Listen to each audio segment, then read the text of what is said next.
আমি আজ আবার তোমাদের সামনে সয়েল রিসোর্স চ্যাপ্টারের তৃতীয় ভিডিও নিয়ে চলে এসেছি। আমরা আজকে এখানে ভারতের যে মৃত্তিকার শ্রেণীবিভাগ আছে সেটা সম্পর্কে বিস্তারিত জানব।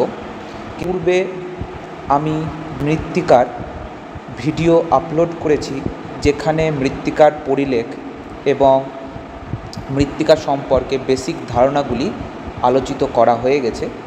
আজকে আমরা ইন্ডিয়ান সয়েল ক্লাসিফিকেশনটা পড়ব, যেটা Indian council of agricultural research দ্বারা দেওয়া হয়েছিল।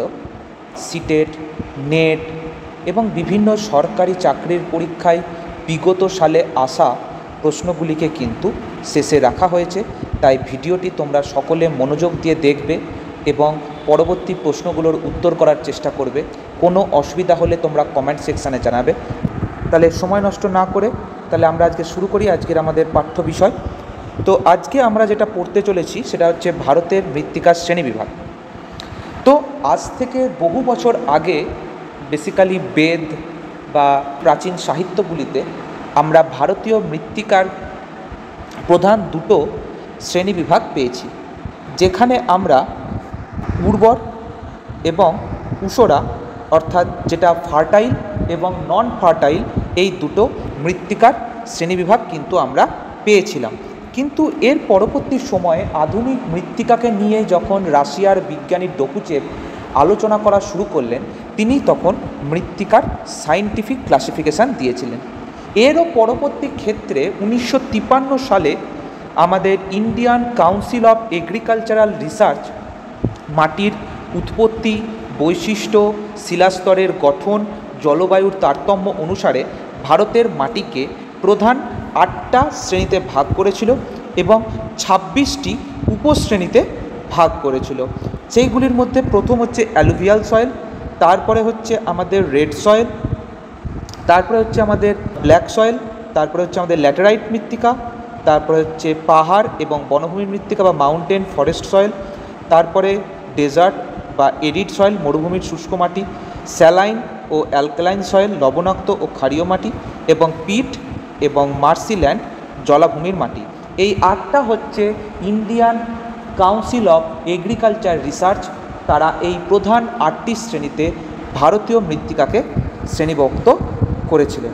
এবার আমরা ICSR দ্বারা যে 8টি মৃত্তিকার শ্রেণীবিভাগ করা হয়েছিল তার মধ্যে প্রধান এবং প্রথম মৃত্তিকাটা নিয়ে আলোচনা শুরু করছি, যেটি হচ্ছে পলিমাটি। এই পলিমাটি হচ্ছে ভারতের সর্বপ্রধান মাটি। যদি অঞ্চলের হিসাবে আমরা দেখতে পাই তাহলে গোটা ভারতবর্ষের 40% অঞ্চল জুড়ে কিন্তু এই পলিমাটি রয়েছে। এই পলিমাটি বেশিরভাগ আমাদের যেটা ইন্দো গাঙ্গেটিক প্লেন, অর্থাৎ গঙ্গা এবং সিন্ধু যে সমভূমি অঞ্চলটি রয়েছে সেই অঞ্চলে সবচেয়ে বেশি পরিমাণে আমরা লক্ষ্য করি। এছাড়াও ব্রহ্মপুত্র নদী সমভূমি অঞ্চল, সাথে দক্ষিণ ভারতের যে নদী অববাহিকা, বদ্বীপ, এই অঞ্চলগুলি রয়েছে, এই অঞ্চলগুলিতেও কিন্তু আমরা এই অ্যালুভিয়াল সয়েল বা পলিমাটি লক্ষ্য করি। এই পলিমাটিতে পটাশ খুব বেশি পরিমাণে থাকলেও ফসফরাস কিন্তু খুব কম পরিমাণে থাকে। এই যে আমাদের পলিমাটি আছে, এই প্রাচীন পলিমাটিকে গুজরাটে গোরাট নাম দ্বারা কিন্তু আলোচনা করা হয়ে থাকে। ঠিক সেরকমভাবেই আমরা অ্যালুভিয়াল সয়েলের যে ডিপোজিশন টাইম, কোনটা আগে হয়েছে কোনটা পরে হয়েছে, এর উপর ভিত্তি করেও আমরা পলিমাটিকে দুভাগে ভাগ করি, যার মধ্যে একটিকে বলা হয় খাদর, একটাকে বলা হয় ভাঙ্গার। অর্থাৎ প্রায় বন্যার ফলে নদী অববাহিকায় যে নতুন পলিমাটির সমাবেশটা লক্ষ্য করা যায় বা নতুন পলিমাটির যে ডিপোজিশনটা আমরা লক্ষ্য করি তার নাম হচ্ছে খাদার। আর নদী থেকে দূরবর্তী অঞ্চলে, উঁচু অঞ্চলে বহু প্রাচীন যে পলিমাটির সমাবেশটা আমরা লক্ষ্য করি সেটাকে আমরা বলি ভাঙ্গার। এই ভাঙ্গার বা খাদার এই অঞ্চলে অনেক সময় ক্যালসিয়াম কার্বনেটের একটা সঞ্চয় আমরা লক্ষ্য করি, যেটাকে পথ চলতি ভাষায় বলা হয় কাঁকর বা ঘুটিং। এই পলি মাটি একটি পরিবাহিত মাটি, অপরিণত মাটি হিসাবে কিন্তু আমরা একে জেনে থাকি। সমগ্র ভারতবর্ষের যে পরিমাণ খাদ্যশস্য উৎপাদিত হয় তার বেশিরভাগটাই এই পলি মাটিকে কেন্দ্র করে উৎপাদিত হয়। তাই ভারতের খাদ্য ভাণ্ডার কিন্তু বলা হয়ে থাকে আমাদের এই পলি মাটিকে। এবং এই পলি মাটি এত উর্বর হয় বলে এখানে ধান, গম, আখ থেকে আরম্ভ করে বেশিরভাগ সমস্ত ফসলই কিন্তু এখানে খুব সুন্দরভাবে চাষ করা যায়। পরবর্তী যে ইম্পর্টেন্ট মৃত্তিকার ধরন বা শ্রেণীবিভাগ রয়েছে তার নাম হচ্ছে রেড সয়েল বা লাল মাটি। এই লাল মাটি সমগ্র ভারতবর্ষের 18.5 অর্থাৎ 18.5% অঞ্চল জুড়ে অবস্থান করছে। আমি এখানে যে তথ্যগুলি তোমাদের সামনে প্রকাশ করছি এই তথ্যগুলি এনসিইআরটি বইয়ে যা দেওয়া রয়েছে তার ভিত্তিতেই কিন্তু আলোচিত করা হচ্ছে। এই যে লাল মাটি যেটা থাকছে এই লাল মাটি আমাদের বেসিক্যালি যে সমস্ত কম বৃষ্টিপাতযুক্ত অঞ্চল যেমন ইস্টার্ন এবং সাউদার্ন পার্ট অর্থাৎ পূর্ব এবং দক্ষিণ অঞ্চল ডেকান প্লেটুর এই অঞ্চলে লক্ষ্য করি। এছাড়া মধ্যপ্রদেশ, মহারাষ্ট্র, গুজরাট, ওড়িশা, ছত্তিশগড় এই সমস্ত অঞ্চলগুলোতেও এই লাল মাটি লক্ষ্য করা যায়। এই লাল মাটি যে উৎপন্ন হয় এই লাল মাটি উৎপন্ন হওয়ার কারণ হচ্ছে এই মাটিতে আয়রন অর্থাৎ লোহা খুব বেশি মাত্রায় থাকে। অনেক সময় এই লাল মাটিটা হাইড্রেশন প্রক্রিয়ায় বা হাইড্রেটেড হয়ে গিয়ে ইয়েলো রঙেরও কিন্তু হয়ে থাকে। এই মৃত্তিকাগুলিতে ফসফরাসের পরিমাণ খুব বেশি, কিন্তু নাইট্রোজেন, চুন, হিউমাস, তারপর হচ্ছে ফসফরাস এইগুলোর ক্ষেত্র কিন্তু অনেক সময়তেই বাড়া কমা করতে থাকে। এই মৃত্তিকাতে সবচেয়ে ভালো যে ডাল জাতীয় বা মিলেট জাতীয় যে ফসলগুলি অর্থাৎ জোয়ার, বাজরা, রাগি এইগুলি কিন্তু এখানে সবচেয়ে বেশি মাত্রায় হয়ে থাকে। পরবর্তী তৃতীয় গুরুত্বপূর্ণ মাটি হলো কালো মৃত্তিকা বা ব্ল্যাক সয়েল। এই ব্ল্যাক সয়েলকে রেগুর বা ব্ল্যাক কটন সয়েল বলা হয়ে থাকে। এটি সমগ্র ভারতবর্ষের 15% অঞ্চল জুড়ে কিন্তু অবস্থান করে।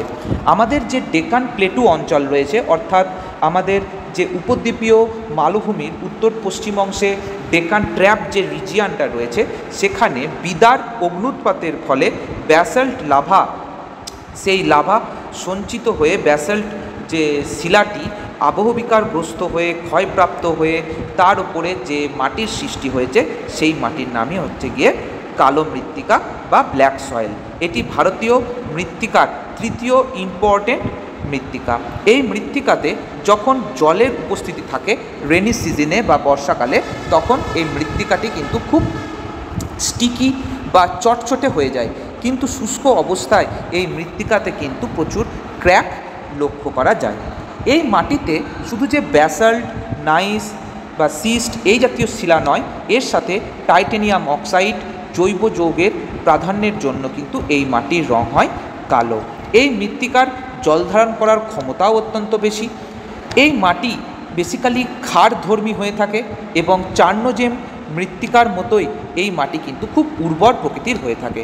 এই মৃত্তিকা তুলো চাষের জন্য সবচেয়ে বিখ্যাত হয়ে থাকে এবং তার পাশাপাশি এখানে ভালো সুগার কেন বা আখ কিন্তু খুব ভালো মাত্রায় এই অঞ্চলে চাষ করা হয়ে থাকে। চতুর্থ ইম্পর্টেন্ট মৃত্তিকা হলো ডেজার্ট সয়েল বা মরুভূমির শুষ্ক মাটি। এটি সমগ্র ভারতবর্ষের 4% অঞ্চল জুড়ে কিন্তু অবস্থান করছে। এটি আমরা বেসিক্যালি রাজস্থান, গুজরাট এই সমস্ত অঞ্চলে লক্ষ্য করি। এই মৃত্তিকাতে হিউমাসের পরিমাণ কম এবং অর্গ্যানিক ম্যাটার অর্থাৎ জৈব পদার্থের পরিমাণও কিন্তু খুব কম থাকে। সাথে সাথে এই মৃত্তিকাতে যেহেতু তার টেক্সচার বালির পরিমাণ খুব বেশি থাকে ফলে এই মৃত্তিকার জল ধারণ করার ক্ষমতা খুব কম হয়। তাই এই মাটিতে ইরিগেশন বা জলসেচের মাধ্যমে খুব অল্প পরিমাণ শস্য কিন্তু এখানে চাষ করা হয়ে থাকে। মরু অঞ্চলের মাটি বেসিক্যালি সিরোজেম মাটি নামে পরিচিত এবং এই মাটি বাদামি হলুদ বা হালকা হলুদ বর্ণের হয়ে থাকে। এই মাটিগুলিতে বিভিন্ন কমন সল্ট যেগুলো হচ্ছে ক্যালসিয়াম, ম্যাগনেসিয়াম, সোডিয়াম ইত্যাদি প্রচুর মাত্রায় আমরা লক্ষ্য করি। এই মৃত্তিকাতে আমরা নর্মাল ফসফেট এবং কিছু ক্ষেত্রে নাইট্রোজেনের ডেফিসিট কিন্তু আমরা এখানে লক্ষ্য করি। পঞ্চম গুরুত্বপূর্ণ মৃত্তিকার শ্রেণীবিভাগ আলোচনা করতে চলেছি, যেখানে আমরা করব ল্যাটেরাইট মাটি। এই ল্যাটেরাইট মাটির কথাটি ল্যাটিন শব্দ ল্যাটার থেকে এসছে, যার অর্থ ব্রিক। এটি সমগ্র ভারতবর্ষের 3.7% অঞ্চল জুড়ে অবস্থান করছে। এই মৃত্তিকার উল্লেখযোগ্য বৈশিষ্ট্য হচ্ছে, যেগুলো মৌসুম জলবায়ুযুক্ত অঞ্চলে বৃষ্টিপাতের মাত্রা খুব বেশি হয়, সেই বৃষ্টিপাতযুক্ত অঞ্চলের অত্যাধিক বৃষ্টিপাতজনিত কারণে মৃত্তিকার উপরিস্থিত খনিজ পদার্থ ধৌত প্রক্রিয়ায় ভূ অভ্যন্তরে প্রবেশ করে বা সাবসয়েলে প্রবেশ করে, এবং মৃত্তিকার উপরিস্তরে লৌহ এবং অ্যালুমিনিয়ামের একটি সঞ্চয় লক্ষ্য করা যায়, যার প্রভাবে এই অঞ্চলে জৈব পদার্থহীন একটি অনুর্বর অম্লধর্মীর এবং বড় বড় দানাযুক্ত মৌচাকের মতো গর্ত বিশিষ্ট একটা বিশেষ ধরনের মৃত্তিকা কিন্তু আমরা লক্ষ্য করি। এই মৃত্তিকার নামই হচ্ছে আমাদের ল্যাটেরাইট মৃত্তিকা। এই ল্যাটেরাইট মৃত্তিকা আমরা বেসিক্যালি ওয়েস্টার্ন ঘাট রিজিয়ানে কিন্তু দেখে থাকি, কর্ণাটক, তামিলনাড়ু, কেরালা, অন্ধ্রপ্রদেশ এই সমস্ত অঞ্চলে লক্ষ্য করি, এবং সাথে সাথে আমাদের যে পূর্ব দিকে যে হিলি রিজিয়ান আছে সেই অঞ্চলের আসাম অঞ্চলেও কিন্তু আমরা এই মৃত্তিকা প্রচুর পরিমাণে লক্ষ্য করি। এই মৃত্তিকা ক্যাশু নাট উৎপাদনে খুব ইম্পর্টেন্ট, এবং এই ক্যাশু নাটগুলি বেসিক্যালি আমাদের তামিলনাড়ু, অন্ধ্রপ্রদেশ, কেরালা এই সমস্ত অঞ্চলে প্রচুর পরিমাণে উৎপাদিত হয়। তো ল্যাটেরাইট মৃত্তিকা আর লাল মৃত্তিকা দুটোই কিন্তু তার রঙের ভিত্তিতে লাল হয়ে থাকে, কিন্তু লাল মাটি উৎপাদিত হয় যান্ত্রিক এবং রাসায়নিক আবহবিকার দ্বারা। ল্যাটেরাইট মৃত্তিকা তৈরি হয় ধৌত এবং কৌশিক প্রক্রিয়া দ্বারা। লাল মৃত্তিকায় লোহার পরিমাণ থাকলেও সেখানে অ্যালুমিনিয়ামের মাত্রা থাকে খুব কম, কিন্তু ল্যাটেরাইট মৃত্তিকায় লৌহ এবং অ্যালুমিনিয়াম দুটোই কিন্তু বেশি মাত্রায় আমরা লক্ষ্য করে থাকি। এবার আমরা মৃত্তিকার শ্রেণীবিভাগের ষষ্ঠ যে মৃত্তিকার শ্রেণীবিভাগটি রয়েছে, সেখানে আমরা মাউন্টেন ফরেস্ট সয়েল অর্থাৎ পাহাড়ি বনভূমির মাটিকে দেখে থাকি, যেটা আমাদের হিমালয়ান রিজিয়ানে সবচেয়ে বেশি পরিমাণে লক্ষ্য করা যায়।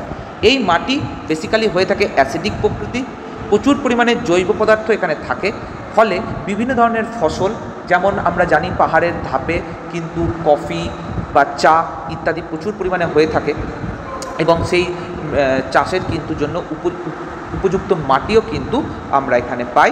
সাথে গভীর বনভূমিও কিন্তু এই অঞ্চলে আমরা লক্ষ্য করি। পাহাড়ি অঞ্চলের উপরি ঢালগুলিতে আমরা কোর্স গ্রেন্ড পেলেও এই পাহাড়ের পাদদেশীয় অঞ্চলগুলিতে আমরা বিভিন্ন পলি এবং বালির কিন্তু উপাদান পেয়ে থাকি। তো এই হচ্ছে আমাদের পাহাড়ি এবং বনভূমির মাটি। এর পরবর্তী যে মৃত্তিকাটা নিয়ে আমরা আলোচনা করব সেটা হচ্ছে মার্সি সয়েল বা জলাভূমির মাটি। যে সমস্ত অঞ্চলগুলি অত্যাধিক রেনফলের আওতাভুক্ত বা প্রচুর হিউমিডিটি থাকে, সেই সমস্ত অঞ্চলগুলিতে এই ধরনের মাটি কিন্তু আমরা লক্ষ্য করি। এই মাটিগুলিতে যে উদ্ভিদ বা ফসল উৎপাদন খুব বেশি পরিমাণে হয়ে থাকে, কারণ এগুলিতে হিউমাস এবং অর্গ্যানিক ম্যাটার কিন্তু বা জৈব পদার্থ কিন্তু প্রচুর মাত্রায় লক্ষ্য করা যায়। এই মাটিগুলিতে বেসিক্যালি কালো রঙের হয়ে থাকে, সাথে সাথে প্রচুর পরিমাণে অ্যালকালাইন কিন্তু এই অঞ্চলে লক্ষ্য করা যায়। এটা আমরা উত্তরাখণ্ড, বিহার, পশ্চিমবঙ্গের যেগুলো উপকূলীয় অঞ্চল সেই অঞ্চলগুলিতে, এছাড়াও ওড়িশা এবং তামিলনাড়ু অঞ্চলেও এই মাটি আমরা লক্ষ্য করে থাকি। এই মাটি কিন্তু রাইস অর্থাৎ চাল বা ধান উৎপাদনের ক্ষেত্রে খুব গুরুত্বপূর্ণ ভূমিকা পালন করে। স্যালাইন অর অ্যালকালাইন সয়েল লবণাক্ত ক্ষারীয় মৃত্তিকা।